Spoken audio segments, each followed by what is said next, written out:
Saudara pimpinan DPR Adis Kadir bilang gaji anggota DPR RI tidak naik selama 15 tahun lamanya. Hanya ada kenaikan nilai beberapa tunjangan saja.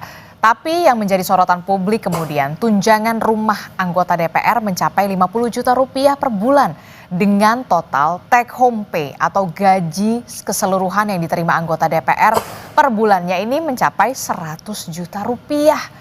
Besarnya gaji DPR ini tentu saja jadi polemik di tengah penghematan dan juga efisiensi anggaran yang dilakukan oleh pemerintah.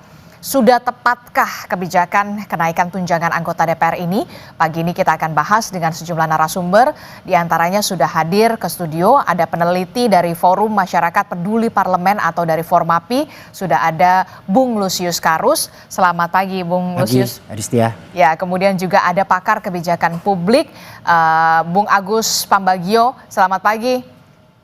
Pagi. Iya, sebenarnya kami juga sudah berusaha nih sejak malam sampai pagi ini Pak Agus dan juga Pak Lusius untuk menghubungi sejumlah anggota DPR, bahkan ada banggar DPR untuk berdialog di pagi hari ini.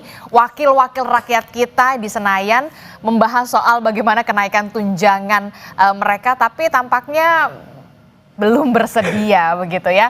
Tapi apa? Kita tetap harus melakukan dialog kita di pagi hari ini soal bagaimana kenaikan tunjangan wakil rakyat. Saya mengatakan wakil rakyat yang terhormat, bahkan kalau dikatakan take home pay-nya bahkan 100 juta rupiah. Bung Lusius Karus dari Formapi, Anda melihat sudah tepatkah ini dilakukan dan sejauh mana dengan kinerja anggota DPR? Sudah beriring dan juga sejalan tidak kenaikan tunjangan DPR dengan hasil-hasil kinerja anggota DPR kita yang terhormat? Ya, saya kira sih kalau kemudian dikomparasikan dengan kinerjanya itu disitulah soalnya gitu ya. Ketika kita mendengar tadi kenaikan tunjangan atau take home pay DPR lebih dari 100 juta rupiah per bulan gitu ya. Lalu kita membandingkan itu dengan apa yang kemudian diberikan oleh DPR kepada publik atau kepada rakyat gitu ya. Sebagai bukti bahwa duit yang diberikan oleh negara ke anggota DPR itu ada gunanya gitu ya. Yang kita lihat justru kenaikan tunjangan, baik tunjangan perumahan maupun tunjangan-tunjangan yang lain, itu tidak berbanding lurus dengan apa yang kemudian ditunjukkan oleh DPR melalui kinerja mereka gitu ya. Saya melihat yang paling mudah itu di pelaksanaan fungsi legislasi gitu. Di tahun 2025 ini DPR itu punya target RUU prioritas berjumlah 42 RUU gitu ya. 42 RUU prioritas. Betul. Yang baru dihasilkan? Betul, itu rencana targetnya gitu ya. Yang dihasilkan sampai sekarang itu baru satu dari 42 RUU itu gitu ya. Luar biasa. Ibu Puan kemarin memang menyebut ada 14 RUU, tapi kan kita tahu ada 10 RUU tentang kabupaten, kota, dan provinsi. Itu RUU kumulatif terbuka gitu ya. Jadi yang betul-betul kemudian jadi politik legislasi DPR itu yang bisa dihasilkan di 8 bulan pertama tahun 2025 ini baru satu RUU, yaitu revisi Undang-Undang TNI. Itu pun prosesnya kita tahu semua, substansinya juga sedang diuji di Mahkamah Konstitusi. Jadi di pelaksanaan fungsi legislasi saja kenaikan tunjangan ini tidak menunjukkan ada korelasinya gitu ya, bahwa semakin tunjangan ini diberikan kepada DPR dengan angka yang cukup fantastis, kemudian banyak tunjangan lain juga yang ikut naik seperti tunjangan beras, bensin, dan lain sebagainya. Jadi ada banyak sekali subsidi yang kemudian diterima oleh anggota DPR dengan jumlah yang fantastis, tapi saat yang sama mereka tidak bisa membuktikan ke publik bahwa tunjangan-tunjangan itu punya dampak pada kinerja mereka. Yang justru kita lihat tunjangan yang semakin meningkat atau bertambah itu membuat mereka malas, membuat mereka manja gitu ya. Karena kan kemanjaan, kemalasan itu yang kemudian bisa dijelaskan dengan hasil hanya satu dari 42 RUU itu yang bisa disahkan di 8 bulan pertama tahun 2025 ini. Termasuk gitu. Juga yang jadi sorotan adalah ada tunjangan rumah kalau tidak salah. Betul. Merupakan dana kompensasi begitu ya. Karena memang perumahan di Kalibata memang tidak bisa ditempati begitu ya. Kemudian ada tunjangan beras. Jadi menurut Anda ini sangat tidak berkorelasi dengan kinerja DPR yang dari 42 targetnya begitu ya, RUU prioritas tahun baru 2005. Satu yang dihasilkan. Yang disahkan oleh DPR. Ya betul, saya kira tunjangan perumahan itu juga sejak awal saya kira kita sudah menolak ya. Sejak diusulkan di akhir tahun 2024 lalu, tunjangan perumahan yang akhirnya baru ketahuan jumlahnya 50 juta gitu ya. Sebelum-sebelumnya kan diperkirakan tunjangan perumahan ini hanya 30 sampai 50 juta dibilang waktu perencanaannya. Setelah kemudian rencana itu heboh ditolak oleh publik di akhir tahun 2024, tidak kedengaran lagi apakah ini kemudian jadi diberikan ke anggota DPR atau tidak gitu ya. Ternyata di 1-2 hari terakhir ini baru terkonfirmasi gitu, rumah dinas yang ada di Kalibata dan Ulu Jami itu sudah dikembalikan kepada negara. Sebagai gantinya kemudian DPR atau anggota DPR itu menerima tunjangan pengganti rumah dinas sebesar 50 juta per orang per bulan. Itu kalau dihitung setahun, DPR itu menghabiskan sekitar 1,7 triliun gitu ya untuk tunjangan perumahan bagi anggotanya. Dan ada yang kemudian membandingkannya itu kalau dana segitu dipakai untuk menggaji guru, itu bisa menggaji guru atau dosen sampai 36.000 gitu. Tentu itu angka yang sangat fantastis gitu ya. Jadi ada 36.000 guru yang bisa dihidupi oleh dana yang kemudian dipakai oleh DPR untuk tunjangan perubahan mereka. Apalagi seperti yang saya katakan tadi, sudah diberikan fasilitas mewah-mewah, mahal gitu ya. Tapi kemudian tidak berkorelasi dengan kinerja yang ditunjukkan. Itu sungguh menyakitkan. Apalagi kita tahu sendiri ada banyak sekali situasi yang membuat kita kemudian rasa prihatin belakangan ini gitu ya. Cerita terakhir bagaimana seorang anak di Sukabumi yang akhirnya meninggal dunia gitu ya karena cacingan gitu ya.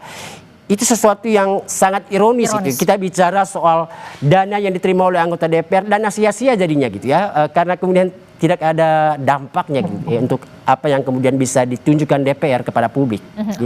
Saya ke Pak Agus Pambagio. Pak Agus, dari kacamata Anda sebagai pakar kebijakan publik begitu, sudah tepatkah kemudian pemerintah begitu ya menaikkan tunjangan untuk para anggota dewan kita yang terhormat di Senayan di tengah begitu ya, kita tahu pemerintah pusat katanya mau efisiensi, katanya efisiensi anggaran, katanya keuangan fiskalnya lagi diperketat begitu ya, bahkan belanja daerah juga lagi dibatasi.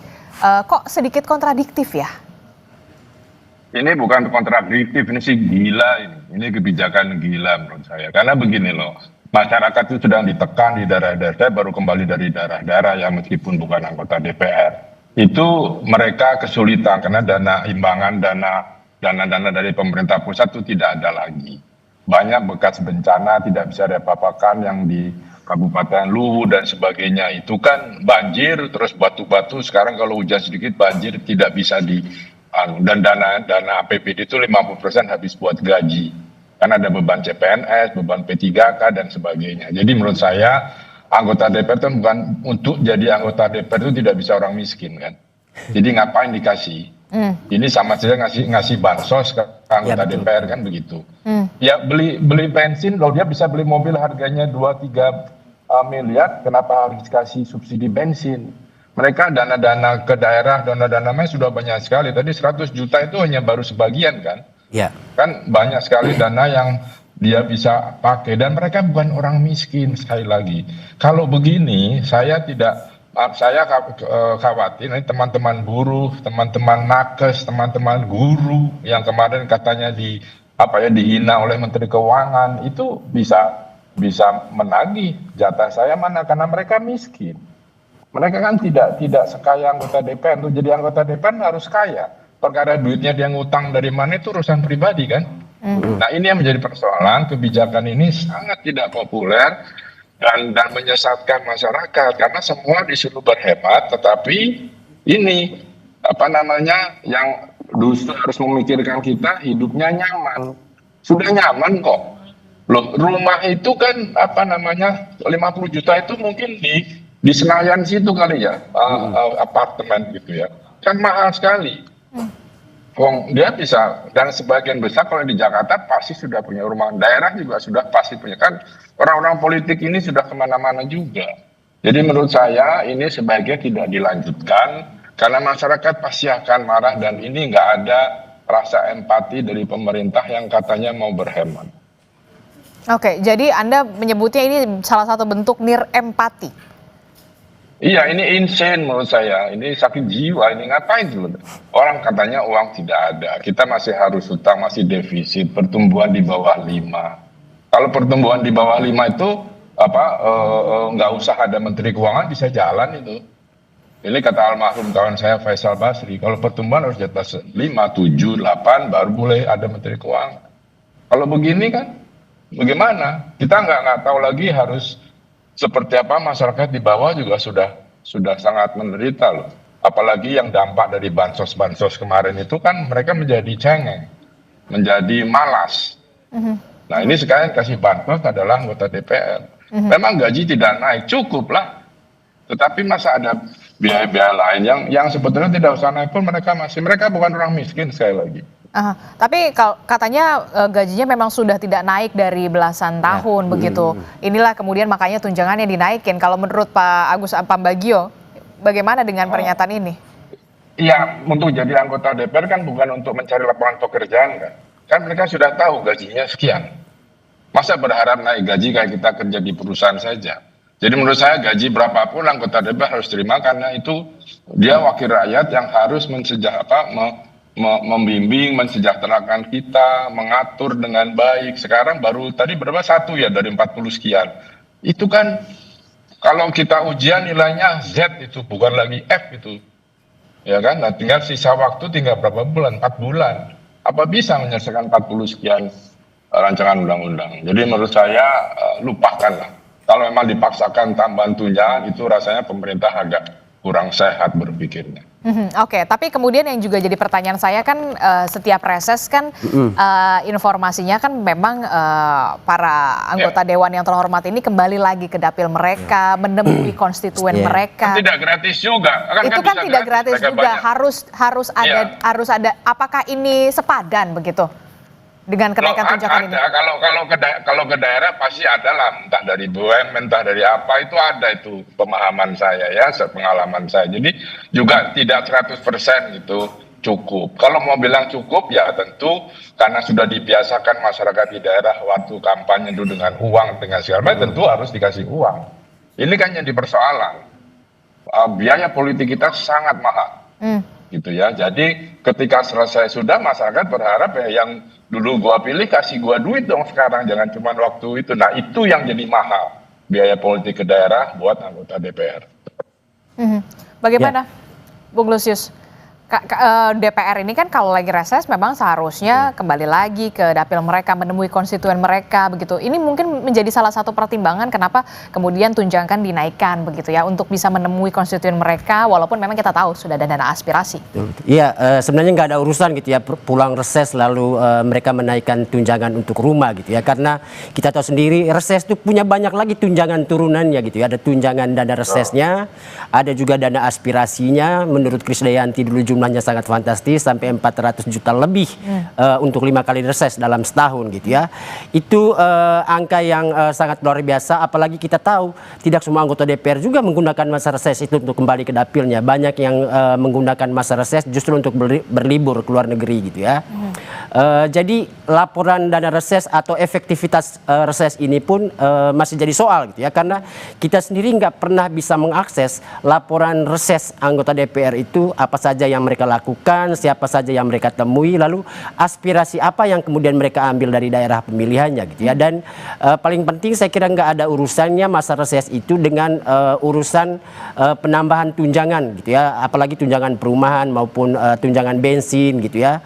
Reses itu sudah dibiayai sendiri dengan tunjangannya sendiri gitu. Jadi saya kira sih paling penting ada banyak kenaikan tunjangan yang dimiliki oleh DPR, dan itu tidak boleh kemudian menjadikan alasan gaji yang tidak naik selama berapa tahun itu jadi alasan tunjangan-tunjangan dimunculkan lalu dinaikkan gitu angkanya untuk yang tunjangan-tunjangan lama gitu ya.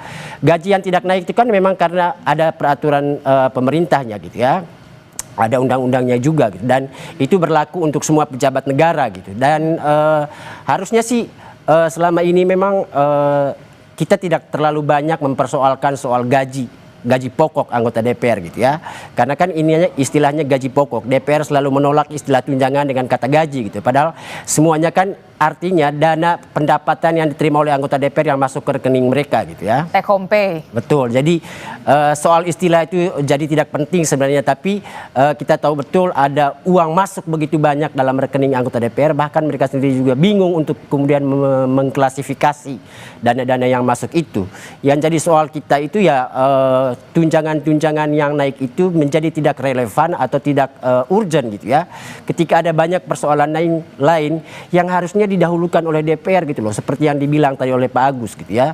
Ada banyak persoalan di masyarakat yang mestinya justru kita andalkan DPR ini untuk memperjuangkannya gitu ya. Ada masalah kemiskinan, ada juga soal orang sakit seperti itu yang harusnya sih membutuhkan apa gitu respon DPR lebih cepat untuk kemudian melahirkan kebijakan untuk mengatasi semuanya itu. Yang kita saksikan kebanyakan fasilitas dan tunjangan yang diterima oleh DPR seperti yang saya katakan di awal yang membuat mereka jadi obesitas gitu, jadi malas gitu ya untuk kemudian bekerja gitu, dan itu yang kita tidak harapkan sebenarnya dari tunjangan-tunjangan ini. Oke, bentuk transparansi apa yang bisa dilakukan oleh DPR begitu ya untuk bisa memberikan lagi, dalam arti kata begini, ini loh tunjangan-tunjangan ini kita gunakan lagi untuk ini, kembali lagi ke masyarakat. Selama ini apa yang bisa dilihat dari DPR? Apakah ada transparansi soal itu? Tapi jangan dijawab dulu, Bung Lusius Karus. Nanti kita akan temukan jawabannya usai jeda. Tetaplah bersama kami di Sapa Indonesia Pagi. Sebelum kita lanjut dalam dialog kita, kami akan ajak Anda menyimak pernyataan Sekjen DPR Indra Iskandar yang tadi malam saudara hadir dalam program Sapa Indonesia Malam. Iskandar bilang, tunjangan rumah dalam bentuk tunai jauh lebih efisien dan terjamin dari segi akuntabilitas ketimbang fasilitas rumah yang dikhawatirkan bisa berpotensi terjadinya penyimpangan. Sebenarnya kalau kita ngomong teknis gitu ya, rumah ini sudah dikembalikan kepada negara gitu ya. Kemudian juga ada kewajiban negara untuk memenuhi hal-hal semacam itu gitu ya. Dan sebenarnya lembaga-lembaga tinggi lain juga semua tunjangan itu ada, cuma kalau di DPR kan ribut ya. Lembaga-lembaga lain damai-damai aja sebenarnya. Gitu ya. Jadi sebenarnya, dan jumlahnya juga lebih besar sebenarnya. Jadi sebenarnya ini sudah sangat moderat. Kalau jadi pertanyaan-pertanyaan yang teknis semacam itu memang ini kan kita secara jujur juga harus katakan bahwa kondisi objektif dalam pengelolaan keuangan tuh antara rumah dengan diberikan dalam bentuk uang memang akuntabilitasnya lebih aman dalam bentuk uang, karena pemeliharaan rumah itu besar dan itu berpotensi memang ada fraud dan lain sebagainya. Gitu. Jadi fraudnya untuk maintenance-nya itu tadi? Ya kalau rumah itu kan bisa berbagai tafsir kan, intinya jumlah pemeliharaannya yang diperbaiki seberapa besar segala macam gitu ya. Rentang kendalinya terlalu besar. Tapi kalau dalam bentuk uang, saya sudah bekerja sama juga dengan beberapa bank himbara, anggota DPR yang mau menyewa dalam 2-3 tahun ke depan itu, mereka dapat uang dan mereka mencicil ke bank dan lewat kami, mereka nggak terima uang lagi. Ada juga yang mereka mencicil rumah di pinggiran Jakarta gitu, itu lewat kami, bank himbaranya langsung memotong langsung dari kami. Jadi itu juga menurut saya satu alternatif untuk ke depan. Atau begini Pak Indra, mungkin nggak kalau misalnya tunjangan-tunjangan diberikan itu sifatnya lamsam, jadi nggak diberikan mau berapapun habisnya segitu diberikannya gitu. Jadi sifatnya reimbursement gitu, nggak lamsam. Ya mekanisme itu sebenarnya bukan DPR mutusin ya, jadi dalam akuntansi negara tuh memang sudah ada standar-standarnya gitu. Termasuk salah satunya adalah dalam cara pemberian uang semacam itu. Sebenarnya buat DPR kalau dibuat lamsam jauh lebih enak juga gitu ya. Mereka di ini. Tapi risiko kalau lamsam juga harus sesuai dengan ini juga, standar harga yang fair gitu kan. Sebenarnya kami di sini sebagai rakyat berharap betul wakil rakyat kita yang terhormat di Senayan ini bisa kemudian juga bisa mendengarkan aspirasi dan juga berdialog bersama kita soal kenaikan tunjangan anggota DPR ini. Dan kita tahu saudara, naiknya tunjangan anggota Dewan yang fantastis jadi perhatian warga. Lalu apa saja komentar warga terhadap kenaikan tunjangan DPR? Kita simak berikut ini. Kalau bisa dibarengi dengan kerja nyatanya gitu di sekalian dijabarin, jadi pas berita ada angka itu muncul harusnya mereka juga sambil ini portofolio kita gitu, jadi kan misalnya kita bisa lebih percaya gitu kalau misalnya ada bukti kerja nyatanya juga gitu. Rakyat kita ini masih banyak yang belum, ini aja sudah banyak yang mencari pekerjaan lowongan, sementara anggota-anggota kita itu ya dinaikkan gajinya, fasilitasnya gitu. menurut saya perlu dipertimbangkan atau dikaji ulang ya, apakah memang sepenting itu untuk memberi tunjangan rumah dengan gaji yang itu tadi lebih dari UMR dalam sehari mungkin ya. Kompas TV, saudara, juga melakukan polling melalui media sosial Instagram. Warganet diberikan pertanyaan, DPR dapat tunjangan rumah sebesar 50 juta rupiah dan tunjangan beras 12 juta rupiah, saudara. Setuju atau tidak? Sampai Kamis pagi yang menjawab setuju ada 13% atau 22 pemilih. Dan yang tidak setuju 87% atau 147 pemilih, saudara. Ini dia, kita akan saksikan bersama bagaimana polling Kompas TV soal tanggapan soal DPR dapat tunjangan rumah 50 juta dan juga tunjangan beras 12 juta. Dan hasilnya, saudara, 87% ini tidak setuju, sementara masih ada juga yang setuju, ini sebesar 13%. Kita akan lanjutkan perbincangan kita Kemudian juga ada pertanyaan selanjutnya, ternyata DPR dapat tunjangan 50 juta rumah, ada juga tunjangan beras 20 juta. Lantas pertanyaannya, bagaimana dengan kinerjanya? 8% pemilih menilai kinerja DPR cukup baik, sementara, saudara, 92% menilai kinerja DPR belum terlihat, saudara. Nah, ini tadi polling Kompas TV yang sudah dilakukan begitu soal bagaimana tunjangan yang mengalami kenaikan begitu ya. Saya masih membahasnya bersama dengan Bung Lusius Karus dan juga ada pakar kebijakan publik Pak Agus Pambagio. Lagi-lagi saya harus menyampaikan bahwa sebenarnya kita sangat berharap sekali bahwa anggota DPR bisa ikut berdiskusi, berdialog bersama kita karena anggota parlemen merupakan wakil rakyat yang memang seharusnya juga merasakan apa yang sedang dirasakan rakyat saat ini begitu ya. Saya mau ke Bung Lusius. Bung Lusius, tadi saya sempat menanyakan begitu ya. Ini gimana begitu? Apakah ini juga masuk karena memang biaya politik untuk jadi anggota dewan yang mahal? Sebentar, mau respon sedikit tadi yang disampaikan oleh Sekjen gitu ya, biar publik tahu juga bahwa mungkin saja salah satu alasan kenapa kemudian DPR diberikan tunjangan perumahan itu karena kita tahu KPK itu sudah sempat mengusut korupsi terkait dugaan pengadaan barang dan jasa dalam proyek renovasi rumah anggota DPR gitu ya, dan tersangka korupsinya itu sudah ditetapkan, cuman sampai sekarang nggak jelas di prosesnya gitu ya.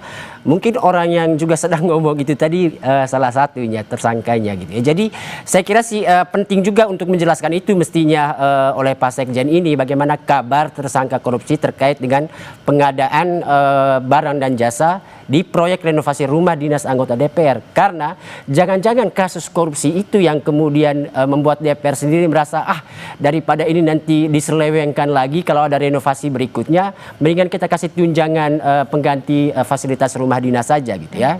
Tadi apa tadi yang ditanyakan oleh termasuk juga soal apakah ini masuk kenaikan tunjangan DPR ini karena memang biaya politik juga mahal loh untuk bisa jadi anggota dewan. Iya betul, saya kira memang ada yang menduga bahwa kenaikan tunjangan ini diputuskan oleh DPR untuk mengganti ongkos politik yang telah mereka keluarkan di pemilu gitu ya. Tapi kalau ini jadi alasan, ini konyol sekali gitu ya. Masa negara dibebankan untuk sebuah aktivitas pribadi anggota DPR saat mencalonkan diri jadi anggota DPR. Kan proses pencalonan itu atas inisiatif pribadi. Juga kampanyenya itu juga dibiayai oleh diri sendiri. Jadi mestinya tahu dong atau punya persiapan dong kalau mau maju sebagai calon anggota DPR. Kenapa kemudian negara yang harus dibebankan saat dia sudah terpilih gitu untuk mengganti uang-uang yang dia sudah keluarkan saat masa kampanye. Saya kira ini tidak relevan gitu ya kalau mau dijadikan alasan, walaupun kita tahu pasti ada urusannya dengan urusan mengganti ongkos politik yang telah dibuang itu gitu ya. Kenapa kemudian DPR mencari banyak cara untuk memastikan ada tambahan pundi-pundi masuk ke rekening pribadi mereka. Oke, termasuk juga ini sebenarnya tadi juga ada suara rakyat ya, begitu tadi kita sudah melibat suara warga yang mengatakan perlu loh dikaji ulang. Nah, kalau dari pakar kebijakan publik, dari kacamata Anda Pak Agus Pambagio, perlu tidak untuk pemerintah pusat mengkaji ulang soal kenaikan tunjangan anggota dewan ini? Kalau masih berpikiran jernih perlu. Karena situasinya gini loh, kita nih semua ditekan supaya berhemat. di daerah juga mengirit. Sementara kita di pusat ya turunlah gitu ya.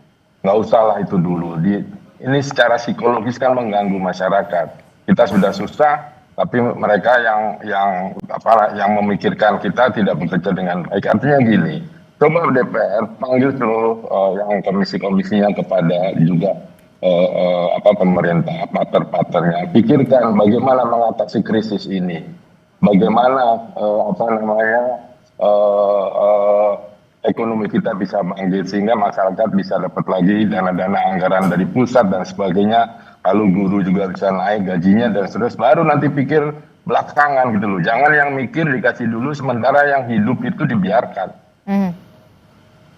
Jadi menurut Anda perlu ada pengkajian ulang soal kenaikan tunjangan DPR ini? Ya, apapun alasannya, karena mereka bukan orang miskin. Kalau itu tidak naik pun tidak melarat kan. Tetapi masyarakat, dana-dana tersisa, dana-dana masyarakat yang harusnya digunakan untuk pengembangan masyarakat kan sudah habis buat MBG, habis buat Koperasi Merah Putih, dana desa dipakai tanggungannya. Kemudian dana CSR dari BUMN akan terpusat ada di Danantara. Itu kan membuat masyarakat bingung. Itu mesti bagaimana saya bisa bagaimana kita DPR bisa menciptakan lapangan pekerjaan. Kita lihat pidatonya Perdana Menteri Singapura, we need jobs. Nah kita omong nggak itu? Kan cuma di mulut omong-omong saja. Nah itu bagaimana peran DPR untuk meng-create pekerjaan supaya tidak ada preman, karena preman-preman itu sebagian juga ada di sana dan sebagainya, dan semuanya itu menyulitkan masyarakat. Nah itu dulu dibereskan lah. Memang tidak besar perorangan, tapi ketika di total 500 sekian orang itu menjadi jumbo juga. Dan itu menyakitkan masyarakat, itu saja. Ini soal keadilan saja, prioritas. Mereka bukan, sekali lagi, mereka bukan orang miskin, bukan orang yang perlu ditunjang beli berasnya. Dan jadi ya, untuk rumah mereka bisa sebagian besar, kalau yang dari daerah kan bisa di apartemen yang biasa, kan bukan soal kemewahan, karena dia pejabat negara, tapi soal fungsi dia untuk masyarakat itu seperti apa. Oke, saya setuju dengan apa yang dikatakan oleh Pak Agus Pambagio. Tapi begini, ini kan kalau kita lihat memang apa yang selalu dilakukan oleh DPR soal renovasi gedung, kemudian soal renovasi pemeliharaan rumah, begitu selalu kayaknya kok serba salah begitu ya. Ya karena korupsi kan. Nggak ada benarnya sih. Ya kan karena korupsi. Kalau korupsi itu dihukum mati gitu selesai. Ada efek jera. Kalau sekarang tidak ada, sudah dihukum sekian tahun, belas tahun, dapat remisi. Ya kan, sudah ini berkelakuan baik karena sholat. Sholat itu kan kewajiban manusia, bukan soal kelakuan baik. Ya kan? Dan ini mencederai hati rakyat, hati nurani rakyat menurut Anda? Sangat, iya. Loh, jadi artinya ya mari kita korupsi aja sama-sama kita jarah, kan gitu. Karena hukumannya tidak berat dan masih bisa senyum. Paling sedihnya karena pakai rompi sama di borgol aja. Itu sebentar kan oleh media. Setelah itu ya selesai. Di penjara juga hidup enak gitu kan. Nah ini kan yang persoalan-persoalan seperti ini daftarnya karena korupsi. Kalau itu tidak ada, persoalan rumah renovasi itu mudah. Karena semua minta itu dari Pempronya, dari apanya, semua minta. Akhirnya si kontraktornya juga jadi tidak bisa hidup sejahtera kan. Karena harus bayar ini, bayar itu gitu loh. Intinya ya karena korupsi. Negara ini hancur karena korupsi. Itu aja. Saya sepakat ketika memang mau benar-benar serius dibenahi korupsinya begitu ya, rakyat juga akan meningkat kepercayaannya begitu, termasuk juga dengan DPR begitu ya, Pak Agus. Lihat indeks korupsi kita naik terus kan. Dan itu tidak ada yang care gitu, tetap aja dikasih amnesti lah, segala macam pengampunan dikurangi segala macam. Lu boleh saja, itu kemanusiaan, tetapi kan dosa dia pada rakyat ini kan harus dihitung. Oke, saya ke Pak Bung Lusius. Bung Lusius, ini kan tentu menjadi PR besar begitu ya bagi DPR untuk bisa meningkatkan lagi begitu, meningkatkan lagi lah kepercayaan publik yang dalam tanda kutip sudah kadung, sudah degradasi begitu ya kepercayaan publik terhadap DPR. Apa yang bisa sebenarnya dilakukan oleh DPR dengan kenaikan tunjangan ini? Mungkin salah satunya soal peningkatan kinerja begitu ya, transparansi. Setelah reses itu apa yang sudah dilakukan oleh DPR begitu ya untuk bisa menyalurkan aspirasi mereka di konstituen mereka begitu, di dapil-dapil mereka. Selama ini dari temuan Formapi ada nggak sih sebenarnya bentuk transparansi itu yang sudah dilakukan oleh DPR? Saya kira satu-satunya alat atau instrumen yang bisa kita gunakan untuk menguji apakah DPR itu sungguh-sungguh sudah transparan selama ini gitu ya. Yang paling mudah di era modern ini, apalagi DPR sendiri mengklaim kalau sekarang itu DPR itu modern gitu ya. Jadi melalui website mereka gitu ya. Coba kita lihat saja di sana itu apa yang dikerjakan DPR. Terus apakah yang dikerjakan DPR itu dilaporkan tepat waktu di sana? Misalnya di sana itu ada kolom untuk melaporkan hasil dari setiap sidang yang dilakukan oleh DPR, namanya laporan singkat gitu ya. Di situ kita bisa melihat kesimpulan rapat apa yang kemudian diambil DPR bersama mitra kerjanya gitu ya. Tapi apa yang kemudian kita temukan, kolom berisi laporan singkat itu jarang sekali mengupdate secara tepat waktu gitu ya informasi-informasi terkait dengan hasil rapat yang dilakukan oleh DPR bersama mitra kerjanya gitu ya. Misalnya kegiatan di badan legislasi, kadang kegiatan hari ini informasinya itu baru kita bisa temukan di bulan depan atau bahkan di 2 bulan ke depan gitu ya. Jadi saya kira di website itu sendiri atau website DPR itu tidak bisa menjadi instrumen untuk menjadi referensi kita untuk mencari informasi utama gitu ya terkait apa yang dikerjakan oleh DPR gitu ya. Terkait dengan keuangan, khususnya untuk uang yang kemudian diterima oleh anggota DPR gitu ya, itu sama sekali tidak bisa kita temukan gitu ya. Kenapa kemudian akuntabilitas bagi anggota DPR itu jadi penting dan perlu kita dorong supaya uang-uang yang diterima itu bisa dipertanggungjawabkan ke publik gitu ya. Karena itu uang negara dari pajak rakyat gitu ya. Dan harus kembali ke rakyat lagi. Betul. Kalau kinerja mereka tidak bisa tunjukkan, minimal mereka punya kejujuran untuk menyampaikan ke publik untuk apa uang yang mereka terima itu digunakan gitu ya. Saya kira itu penting untuk didorong ke DPR sih. Oke, terakhir saya singkat saja ke Pak Agus Pambagio. Pak Agus, apa yang bisa dilakukan oleh pemerintah pusat untuk bisa kemudian apakah ada pengkajian ulang atau seperti apa? Singkat saja. Ya pengkajian ulang saja, karena ini masyarakat teriak semua dan situasi kehidupan ekonomi masyarakat kan tidak baik. Ya, terutama di daerah-daerah. Tolong itu dikaji ulang, karena lebih banyak orang lebih membutuhkan daripada tunjangan-tunjangan untuk kawan-kawan di DPR. Oke, baik, terima kasih pakar kebijakan publik Pak Agus Pambagio telah bergabung bersama kami. Kemudian dari Formapi, Bung Lusius Karus juga terima kasih sudah membagi perspektifnya bersama kami. Tentu saja kita masih berharap bahwa memang anggota DPR bisa ikut berdialog bersama begitu nanti di program-program Kompas TV lainnya, karena memang DPR merupakan wakil rakyat. Terima kasih Bapak-Bapak, sehat selalu. Assalamualaikum, selamat pagi. Terima kasih. Pagi.